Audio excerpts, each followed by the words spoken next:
Frankenstein's monster, sometimes known as Frankenstein, is a fictional character whose fictional creator was Victor Frankenstein. The monster first appeared, without any name, in Mary Shelley's 1818 novel Frankenstein, or the Modern Prometheus.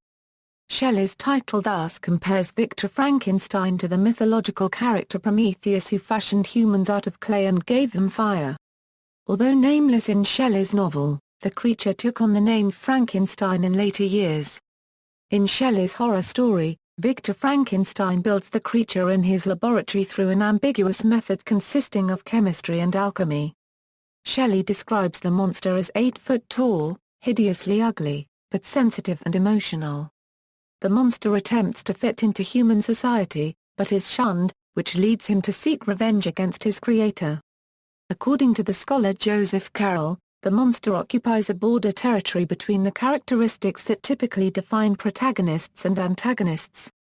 Namelessness. Mary Shelley's original novel never ascribes an actual name to the monster. Although the monster does call himself, when speaking to his creator, Victor Frankenstein, the Adam of your labors. Victor refers to the monster as creature, fiend, spectre, the demon, wretch, devil, thing, being, and ogre. It has become common vernacular to refer to the creature by the name Frankenstein, though this never actually happens in the book. In addition to this, calling the monster Frankenstein sometimes results in confusion with his creator, Victor Frankenstein. As in Mary Shelley's story, the monster's namelessness became a central part of the stage adaptations in London and Paris during the decades after the novel's first appearance. In 1823, Shelley herself attended a performance of Presumption, the first successful stage adaptation of her novel. The playbill amused me extremely, for in the list of dramatis personae came, by Mr. T. Cook, she wrote to her friend Leigh Hunt. This nameless mode of naming the unnameable is rather good. Within a decade of publication, the name of the creator Frankenstein was used to refer to the monster, but it did not become firmly established until much later. The story was adapted for the stage in 1927 by Peggy Ibling, and Ibling's Victor Frankenstein does give the creature his name. However, the monster has no name in the Universal film series starring Boris Karloff during the 1930s, which was largely based upon Ibling's play. The 1931 Universal film treated the monster's identity in a similar way as Shelley's novel. In the opening credits, the character is referred to merely as the monster. Nevertheless, the creature soon enough became best known in the popular imagination as Frankenstein. This usage is sometimes considered erroneous, but usage commentators regard the monster's sense of Frankenstein as well established and not in error. Modern practice varies somewhat. For example, in Dean Koontz' Frankenstein, first published in 2004, the creature is named Deucalion, after the character from Greek mythology, who is the son of the Titan Prometheus, a reference to the original novel's title. Another example is the second episode of Showtime's Penny Dreadful, which first aired in 2014. Victor Frankenstein briefly considers naming his creation Adam, before deciding instead to let the monster pick his own name. Thumbing through a book of the works of Shakespeare, the monster chooses Proteus from the Two Gentlemen of Verona. It is later revealed that Proteus is actually the second monster Frankenstein has created, with the first, abandoned creation having been named Caliban, from The Tempest, by the theatre actor who took him in.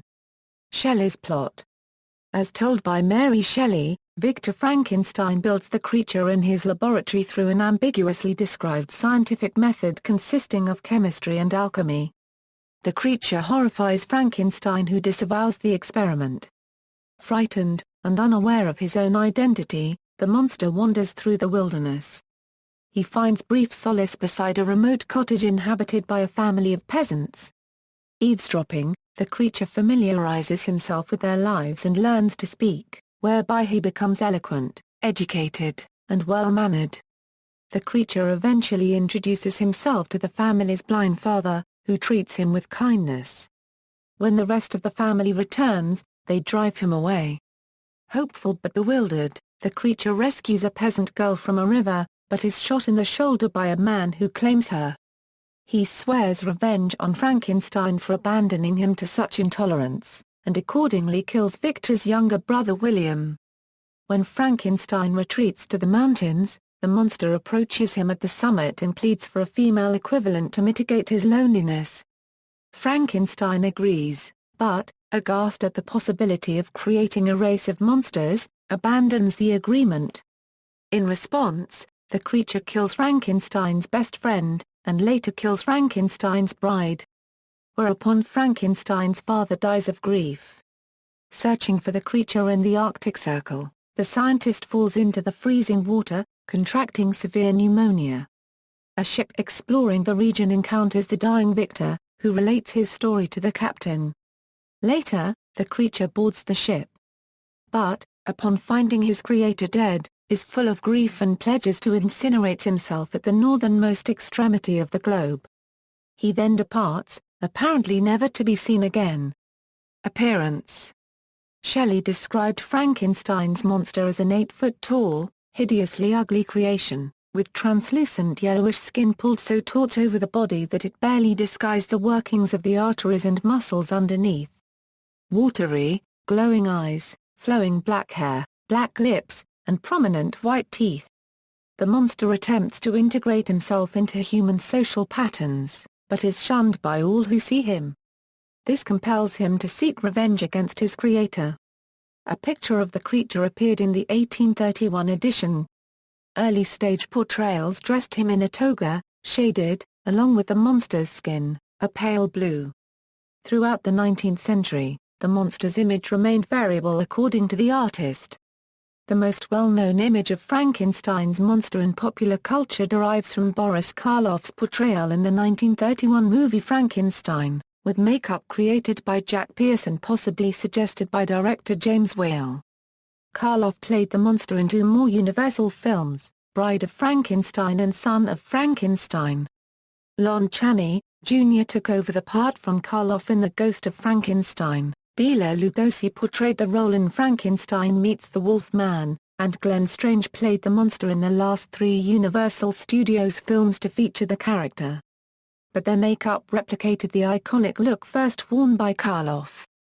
To this day, the image of Karloff's face is owned by his daughter's company, Karloff Enterprises, for which Universal replaced Karloff's features with Glenn Strange's in most of their marketing. Since Karloff's portrayal, the creature almost always appears as a towering, undead-like figure, often with a flat-topped angular head and bolts on his neck to serve as electrical connectors or grotesque electrodes. He wears a dark suit having shortened coat sleeves and thick, heavy boots, causing him to walk with an awkward, stiff-legged gait. This image has influenced the creation of other fictional characters, such as the Hulk. In the 1973 TV miniseries Frankenstein, The True Story, a different approach was taken in depicting the monster. Michael Sarrazin appears as a strikingly handsome man who later degenerates into a grotesque monster due to a flaw in the creation process. In the 1994 film Mary Shelley's Frankenstein, the creature is played by Robert De Niro in a nearer approach to the original source, except this version gives the creature balding grey hair and a body covered in bloody stitches. He is, as in the novel, motivated by pain and loneliness. In this version, his brain is Dr. Waldman's, while his body is made from a man who killed Waldman while resisting a vaccination. He retains trace memories that apparently help him quickly learn to speak and read. In the 2004 film Van Helsing, the monster is shown in a somewhat modernized version of the Karloff design. He is 8 to 9 feet tall, has square bald head, gruesome scars, and pale green skin. The electricity is emphasized with one electrified dome in the back of his head and another over his heart. It also has hydraulic pistons in its legs, essentially rendering the design as a steampunk cyborg. Although not as eloquent as in the novel, this version of the creature is intelligent and relatively non-violent. In 2004 a TV miniseries adaptation of Frankenstein was made by Hallmark. Luke Goss plays the creature. This adaptation more closely resembles the creature as described in the novel. The creature is intelligent and articulate and has flowing, dark hair and watery eyes. Being among the more accurate depictions to the novel, He does not have the 1931 design of neck electrodes or flat head. The 2014 TV series Penny Dreadful also rejects the Karloff design in favor of Shelley's description. This version of the creature has the flowing dark hair described by Shelley, although he departs from her description by having pale grey skin and obvious scars along the right side of his face. Otherwise, the well-spoken creature can easily pass for a human, being only slightly taller than average. In the series, Frankenstein makes a second creature, this one indistinguishable from a normal person apart from a few scars. Personality. As depicted by Shelley, the monster is a sensitive, emotional creature whose only aim is to share his life with another sentient being like himself. The novel and film versions portrayed him as versed in Paradise Lost, Plutarch's Lives, and the sorrows of young Werther. From the beginning the monster is rejected by everyone he meets. He realizes from the moment of his birth that even his own creator cannot stand being around him. This is obvious when Frankenstein says "1 hand was stretched out, seemingly to detain me, but I escaped." Upon seeing his own reflection, he realizes that he too cannot stand to see himself. His greatest desire is to find love and acceptance. But when that desire is denied, he swears revenge on his creator. Contrary to many film versions, the creature in the novel is very articulate and eloquent in his way of speaking. He can speak quickly and he can enunciate well. Almost immediately after his creation, he dresses himself. And within 11 months, he can speak and read German and French. By the end of the novel, the creature appears able to speak English fluently as well. The Van Helsing and Penny Dreadful interpretations of the character have similar personalities to the literary original, although the latter version is the only one to retain the character's violent reactions to rejection. In the 1931 film adaptation, the creature is depicted as mute and almost infantile. In the subsequent sequel, Bride of Frankenstein, the creature learns to speak, albeit in short, stunted sentences. In the second sequel, Son of Frankenstein, the creature is again rendered inarticulate. Following a brain transplant in the third sequel, The Ghost of Frankenstein, the monster speaks with the voice and personality of the brain donor. This was continued after a fashion in the scripting for the fourth sequel, Frankenstein Meets the Wolf Man, but the dialogue was excised before release. The monster was effectively mute in later sequels, though he is heard to refer to Count Dracula as his master in Abbott and Costello Meet Frankenstein. The creature is often pyrophobic. Also, the brain used to create Frankenstein's monster is either from the mind of a criminal or is abnormal and deformed, though Dr. Frankenstein originally intended to use a developed, intelligent brain. Monster as metaphor. Scholars sometimes look for deeper meaning in Shelley's unregistered trademark story, and have analogized the monster to a motherless child. Shelley's unregistered trademark's own mother died while giving birth to her. The monster has also been analogized to an oppressed class. Shelley wrote that the monster recognized the division of property, of immense wealth and squalid poverty. Others see in the monster the tragic results of uncontrolled technology. Another proposal is that the character of Dr. Frankenstein was based upon a real scientist who had a similar name, and who had been called a modern Prometheus, Benjamin Franklin. Accordingly, the monster would represent the new nation that Franklin helped to create out of remnants left by England. Portrayals. Appearances in other media. Frankenstein appears in the Looney Tunes short The Night of the Living Duck. He is seen in Daffy Duck's dream amongst the monsters in the nightclub that Daffy is in and accompanied by his bride. Marvel Comics has its adaptation of Frankenstein's monster and its various clones. DC Comics has its adaptation of Frankenstein and also featured Young Frankenstein. The eponymous creature in Stephen King's It takes the form of the Boris Karloff incarnation of Frankenstein's monster at one point. Lego has its adaptations of Frankenstein's monsters. Frankenstein's monster appears in Series 4 of Lego minifigures as the monster, where he was created by the crazy scientist. The monster was also playable in Lego City Undercover. Series 14 will feature the horror rocker, who is a rock music version of Frankenstein's monster.